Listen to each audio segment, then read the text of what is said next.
நமச்சிவாய். ஜூலை மாத ராசி பலன்கள்.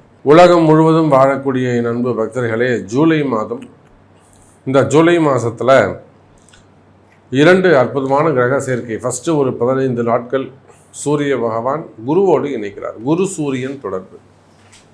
இந்த குரு சூரியன் இணைவு அப்படிங்கிறது பொதுவாகவே 12 ராசி அன்பர்களுக்கும் ரொம்ப ஒரு சிறப்பானதாகவும் யோகமானதாகவும் அமைகிறது. அதே போல் ஜூலை 15 தேதிக்கு பிறகு ஆடி மாதம் பிறந்துடுச்சுனாக்கா சூரியன் புதன் தொடர்பு, அதுவும் கடகத்தில் ஏற்படுது.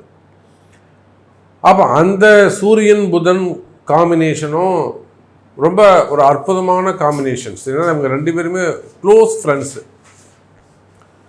அப்போ அதை விட இந்த ஜூலை மாதத்தில் ரொம்ப சிறப்பான உயர்ந்த இந்த மாதம் சிறப்பாக இருக்கும், நல்லா இருக்கும், அல்லது நினைச்ச காரியங்கள் நிறைவேறும். எத்தனையோ தடைகள் இருந்த போதும் இந்த தடைகள் எல்லாம் விலகும்.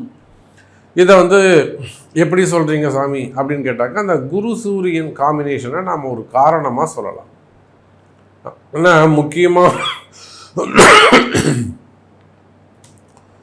முக்கியமான விஷயங்கள், அதாவது எடுக்கின்ற காரியங்களில் வரக்கூடிய காரிய தடைகள், ஒரு விஷயத்தை ஒரு இடம் வாங்குறதோ அல்லது ஒரு இடத்த விற்கிறதோ இல்லை ஒரு தொழில் அமைக்கிறதோ, இதை நம்ம ஒரு ஷேப்பாக ஒரு நம்பிக்கையாக கொண்டு போகும்.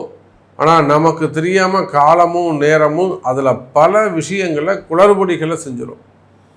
எதிர்பார்க்காத சில குழப்பங்கள்லாம் நடந்து, நமக்கு தெரியாமலே நடந்து, அதன் பிறகு அது ஒரு ஷேப்பு கொண்டு வந்து அப்புறமா நம்ம கடைசியில் நம்ம ஜெயிப்போம். நேரடியாக நடக்க வேண்டிய விஷயங்கள் அப்படி சுற்றி நடக்கிற மாதிரி இருக்கும்.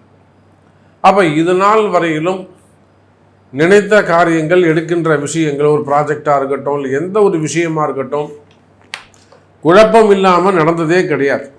அதுவும் குறிப்பாக இந்த ஏப்ரல் மாதத்துக்கு பிறகு பயங்கரமான குழப்பங்கள் திடீர்னு ஏற்படும். நல்லா போய்கிட்டே இருக்க மாதிரி இருக்கும். அதில் பார்த்தா திடீர்னு ஒரு குழப்பங்கள் இருக்கும்.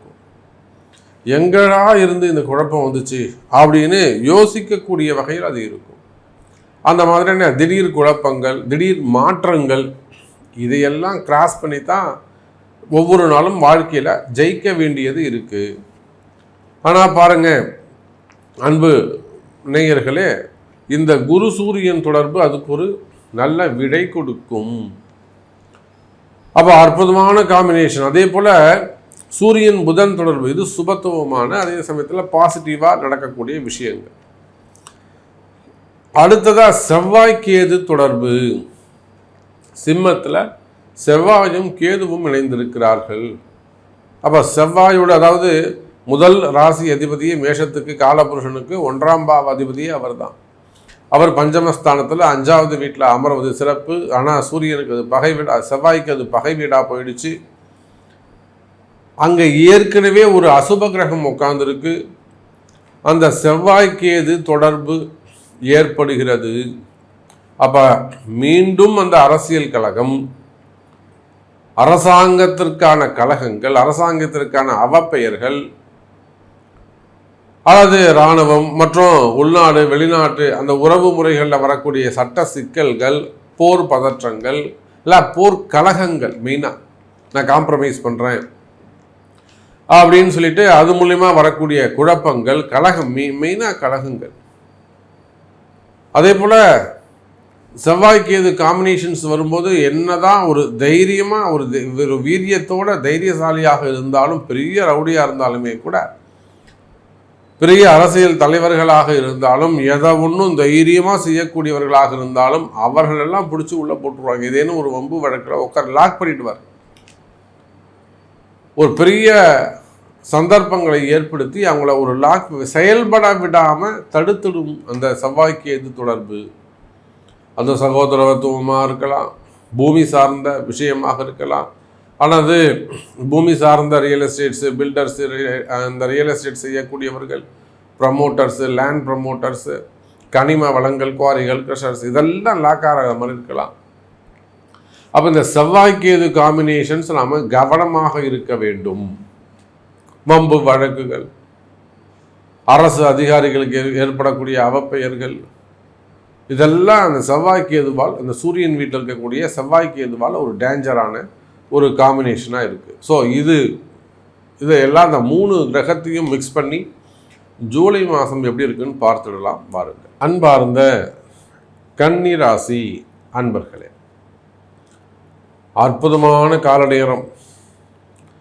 கன்னி ராசியை பொறுத்தவரையிலும் இந்த ஜூலை மாதம் கை கொடுக்கக்கூடிய மாதம். ராசிநாதன் புதன் பகவான் உங்கள் ராசிக்கு 11வது வீட்டில் சந்திரனுடைய வீட்டில் அமைகிறார். சந்திரன் புதன் கிரக பகை உண்டு, ஆனால் வீடு நட்பு.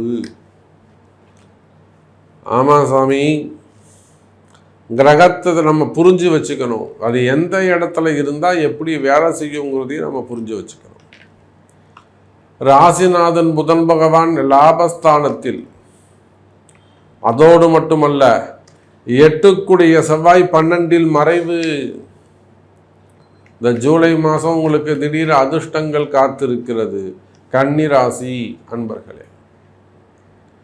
8ஆம் அதிபதியாக வரக்கூடிய செவ்வாய் பகவான் 3 8க்குடையவன். நீங்கள் கன்னி ராசியாக இருந்தாலும் கன்னி லக்னமாக இருந்தாலும் சார், ஒரு மிகப்பெரிய ப்ராஜெக்டை நீங்கள் எடுத்து செய்ய போகிறீங்க. பல 1000 கோடி, பல 100 கோடி. உங்கள் தொழிலுக்கு ஏற்ற மாதிரி, விரலுக்கேற்ற வீக்கம்னு சொல்லுவாங்களே, அதை போல் நீங்கள் எந்த ஸ்டேஜில் இருக்கிறீங்களோ அதை போல் உங்கள் ஸ்டேஜுக்கு ஏற்ற மாதிரி நீங்கள் ஒரு பெரிய ப்ராஜெக்டை கையில் எடுத்து செய்ய இன்னும் நல்ல லாபம் கிடைக்கும்.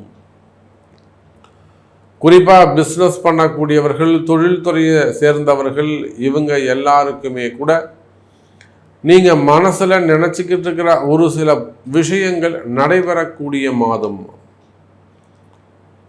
குறிப்பாக அதிர்ஷ்டம் நிறைந்த மாதமாக இந்த மாதம் அமைகிறது கன்னி ராசி அன்பர்களே. நீங்கள் உள்நாடாக இருந்தாலும் வெளிநாடாக இருந்தாலும் 8க்குடைய செவ்வாய் பகவான் 12ல் மறைந்து, அதே போல 6 12 இருக்கக்கூடிய ராகு கேதுக்கள் அவர்களும் 12ல் மறைஞ்சு, வேணா 6 12 அதுதான் முக்கியம். 12ஆம் அதிபதி சூரியன் 10ஆம் இடத்துல குருவோடு இணைவு. அப்போ இந்த அசுப கிரகங்கள் எல்லாம் மறைவு பெறுகின்ற பொழுது உலகம் முழுவதும் வாழக்கூடிய என் திறமை கன்னிராசி என்பர்களே, வேலையில் அதிர்ஷ்டம் அல்லது திடீர் அதிர்ஷ்டங்கள், மறைமுகமான அதிர்ஷ்டங்கள், ஒரு சிலருக்கு பூமி சார்ந்த அதிர்ஷ்டங்கள், பூமியில் ஒரு சில விஷயங்கள் உங்களுக்கு சாதகமாக கிடைக்கலாம், அணுகலாம், அமையலாம். அப்போ பூமி சார்ந்த செவ்வாய் பூமி கிரகம் இல்லையா, அதனால் அது சார்ந்த கனிம வளங்களாக இருக்கலாம், ஏதோ ஒரு சில விஷயங்கள். அப்போ அது சார்ந்த அதிர்ஷ்டங்களாக இருக்கலாம். அப்போ நீங்கள் சற்றும் எதிர்பார்க்காத வகையில் இதை பற்றியே நீங்கள் அதிர்ஷ்டத்தை பற்றி நீங்கள் நினைக்கவே கூடாது. நமக்கு நடக்கும் போது நமக்கு நினச்சிருந்தா அது நடக்காது. நீங்கள் அதை தவிர்த்து உங்கள் வேலையை நீங்கள் பார்த்துட்டு இருக்கணும், கடுமையாக முயற்சி செஞ்சுட்டு இருக்கணும். அந்த இடத்துக்கு அதிர்ஷ்டம் வந்து மீட் பண்ணும் உங்களை. அப்போ அதை போல உலகம் முழுவதும் வாழக்கூடிய கன்னிராசி என்பர்களே, 12ல் 8ஆம் அதிபதி 3 8க்குடையவன், 3 8க்குடைய செவ்வாயும் அதே போல் 12ல் கேதுவும் மறைந்து நல்ல யோகத்தை ஏற்படுத்துகிறார்கள். குறிப்பாக கன்னிராசி என்பர்களே, உடல்நிலை ஆரோக்கியத்தில் நல்ல முன்னேற்றங்கள் ஏற்படும். ஹெல்த் இஷ்யூஸ் இருக்குது அல்லது ஒரு நிலையான நோய் இருக்குது, சுகர், பிபி அல்லது வேறு ஏதேனும் போன்ற நிலையான நோய்கள் இருக்குமே ஆனால், ஒரு ஆப்ரேஷன்ஸு, டயாலிசிஸு, அது மாதிரி நிலையான நோய்கள் இருக்குமே ஆனால், இப்படி சொல்லிட்டாங்க சாமி, கிட்னி ஃபெயிலியர்னு சொல்லிட்டாங்க, லிவர் ஃபெயிலியர்னு சொல்லிட்டாங்க, சேஞ்சஸ்க்கு எழுதி வச்சுருக்கேன், ரிஜிஸ்டர் பண்ணி வச்சுருக்கேன், இது எனக்கு அந்த பார்ட்டு கிடைக்கணும். இந்த மாதிரி ஹாஸ்பிட்டலைஸ்டாக ஒரு மெடிக்கல் எக்ஸ்பென்சஸ் வருது. அந்த மாதிரி உடல்நிலை ஆரோக்கியத்தில் முன்னேற்றங்கள் ஏற்படும். உடல்நிலை குறைவுகள் இருக்குமே, நான் சின்ன சின்ன ஆப்ரேஷன்ஸ் இருக்குது, நான் செஞ்சுக்கலாமா சாமி, எனக்கு பயமாக இருக்குது, அப்படி நான் இந்த ஆப்ரேஷன் பண்ணுறதா இருந்தால் என்றைக்கு பண்ணிக்கலாம். அன்றைக்கெல்லாம் ஒரு அம்மா திருச்சியிலேருந்து ஃபோன் பண்ணுறாங்க, சார் எங்கள் வீட்டுக்காருக்கு இந்த மாதிரி திடீர்னு ஒரு பிளாக் வந்துடுச்சுன்னு சொல்லிட்டாங்க, நம்ம நார்மலாக ஒரு ஆஸ்பத்திரிக்கு போனோம், செக் பண்ணும்போது பிளாக் இருக்குன்னு சொல்லிட்டாங்க, ஆஞ்சியோ பண்ணணுங்கிறாங்க. நாம் செஞ்சுக்கலாமா, நம்பிக்கையாக செய்யலாமா, உடம்பை அவங்கள்ட்ட ஒப்படைக்கலாமா அப்படின்னு அன்றைக்கி அந்த அம்மா கேட்குறாங்க. அப்போ அதே போல் உடல்நிலை ஆரோக்கியத்தில் சின்ன சின்ன ஆப்ரேஷன்ஸ் எல்லாம் இருக்குமே, ஆனால் அதெல்லாம் ஒரு முறை உங்கள் பிறப்பு ஜாதகத்தை கொண்டு அது என்றைக்கு செஞ்சால் நல்லாயிருக்கும், எப்போ க்யூர் ஆகும், இது மாதிரியான உடல்நிலை ஆரோக்கியத்தில் நல்ல முன்னேற்றங்கள் ஏற்படும். மெயினாக மன பயம், மரண பயம் இருக்குமே, ஆனால் யம பயம் நீங்கும். ஏதாவது நடந்துருமோன்னு பயமாக இருக்குது சாமி, யம பயமாக இருக்குது, கவலையே படாதீங்க, சூப்பராக இருப்பீங்க, ஜம்முன்னு இருப்பீங்க. அந்த மன பயம் நீங்கும்.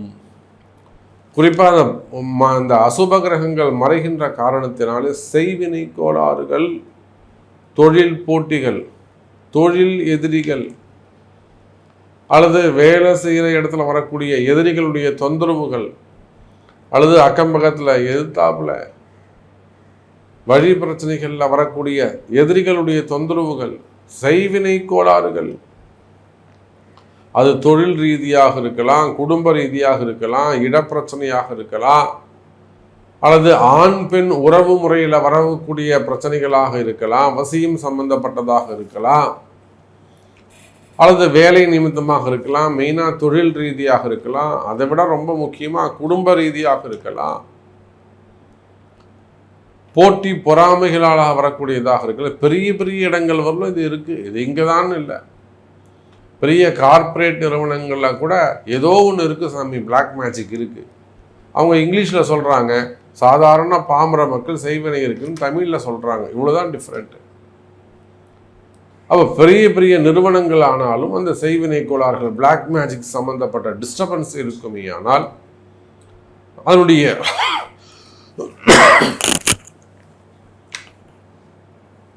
அந்த செய்வினை கோளாறுகள் நீங்கும். அதற்குன்னு ஒரு நல்ல குருமார்கள் உங்களுக்கு கிடைச்சி அது மூலயமா நல்ல பரிகாரங்கள், பிராயச்சித்தங்கள், அது மூலயமா அது விலகுவதற்கான உண்மையான குருமார்கள் உங்களுக்கு கிடைப்பாங்க, தூய்மையான குருமார்கள் உங்களுக்கு கிடைப்பாங்க. அதன் மூலமாக உங்களுக்கு ஒரு விமோசனம் ஏற்படும். அதே போல் நீண்ட நாட்களாக இருந்து வரக்கூடிய குடும்ப சண்டைகள், அதே போல் சொத்து தகராறுகள், அதே போல் பூமி சார்ந்த தொழில் அது சரியாக அமையாமல் இருக்கிறது. நிறைய பேர் கிருஷ்ணர் ஆரம்பிச்சிருப்பாங்க, சரியாக ஓடாமல் போயிருக்கும், மூடி வச்சுருப்பாங்க. பிஸ்னஸ் சரியாக இல்லை சாமி, எனக்கு என்ன பண்ணுறதுனே தெரியல, காப்பாற்றணும், தொழிலை காப்பாற்றணும் அப்படின்னுவாங்க. ரியல் எஸ்டேட்டாக இருக்கும், சரியாக போகாமல் இருக்கும். லேண்ட் ப்ரமோட்டராக இருப்பாங்க, மூவே ஆகி இருக்காது. நிறைய பல கோடிகளை கொடுத்து இடத்த வாங்கி பிளாட் போட்டிருப்பாங்க, மூவ் ஆகாமல், சேல்ஸ் ஆகாமல் இருக்கும். அதே போல் கன்ஸ்ட்ரக்ஷன்ஸ் ஃபீல்டு, அவங்களும் பல கோடிகளை போட்டு கட்டி வச்சுருப்பாங்க, சேல்ஸ் ஆகாமல் இருக்கும். எல்லாம் கட்ட முடியாத வகையில் தடைகள் இருக்கும், பாதிலே நின்று போயிருக்கும். இதெல்லாம் நம்ம நிறைய பார்க்குறோம். அப்போ இந்த மாதிரியான பூமி சார்ந்த தொழில்கள், உறவு முறைகள், பணங்காசு கொடுக்கல் வாங்கல்ல வந்த மன வருத்தங்கள், கடன் சுமைகள், கடன் பிரச்சனைகள், வம்பு வழக்குகள், இடதோஷங்கள், இடப்பிரச்சனைகள், மெயினாக இடதோஷங்கள். அங்கிருந்தவரும் நான் நல்லா இருந்த சாமி, இங்கே வந்ததுலேருந்து பிரச்சனை, அப்படி மாற்றி இந்த பக்கம் வந்த இங்கேருந்து இது நான் பண்ணதுலேருந்து ரொம்ப ப்ராப்ளம் ஆகிடுச்சு. இதெல்லாம் இடதோஷத்தை குறிக்கும். அப்போ இந்த மாதிரியான பிரச்சனைகள் எல்லாம் உங்களுக்கு இருக்குமே, ஆனால் அவையெல்லாம் இந்த ஜூலை மாதம் சரியாகக்கூடிய வாய்ப்பு ஏற்படுகிறது. அப்போ இந்த ஜூலை மாதத்தை பொறுத்தவரையிலும் கன்னிராசி என்பர்களே அற்புதமான கால நேரம். பல நாள் பல ஆண்டுகளாக இருந்து வரக்கூடிய பிரச்சனைகள் எல்லாம் மறைந்து திடீர் அதிர்ஷ்டத்தை ஏற்படுத்தக்கூடிய, திடீர் அதிர்ஷ்டங்கள் அமையக்கூடிய மாதமாக இந்த மாதம் உங்களுக்கு அமைகிறது என்பதை சொல்லிக்கொண்டு மீண்டும் வேறொரு அற்புதமான பதிவில் உங்களை சந்திக்கிறேன். நன்றி, நமச்சிவாயம். ஜெய் வராகி, ஜெய் வராகி.